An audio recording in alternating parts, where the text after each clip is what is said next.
ఇన్స్టెంట్‌గా చింతపండు పులిహోర చేసుకోవాలి అనుకుంటే, చింతపండు గుజ్జుని ఈ విధంగా రెడీ చేసుకోండి. క్లీన్ చేసి పెట్టుకున్న పావు కేజీ చింతపండులో, చింతపండు మునిగేదాకా వేడి నీళ్లు పోసుకొని ఒక గంట పాటు నానపెట్టేసుకోండి. నానిన చింతపండుని చేత్తో ఇలా స్మాష్ చేసేసుకొని, చిల్లుల గిన్నెలోకి వేసుకొని గుజ్జునంతా సపరేట్ చేసుకోండి.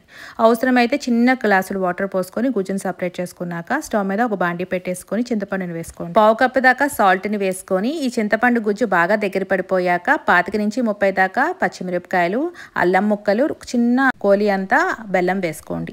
ఇవంతా కూడా మెత్తగా ఉడికించేసేసుకొని స్టవ్ ఆఫ్ చేసేసుకొని వేడి వేడి అన్నంలో కొద్దిగా నూనె వేసుకొని మిక్స్ చేసుకోండి. తర్వాత పులిహోర కోసం పోపు దినుసులు అలాగే చింతపండు గుజ్జుని కూడా ఒక 2 టేబుల్ స్పూన్ దాకా వేసుకొని బాగా మిక్స్ చేసుకోండి. ఈ నూనెలో ఫ్రై చేసుకుంటే ఆ ఫ్లేవర్ అనేది చాలా బాగుంటుంది. తర్వాత రైస్లోకి మిక్స్ చేసుకోవడమే.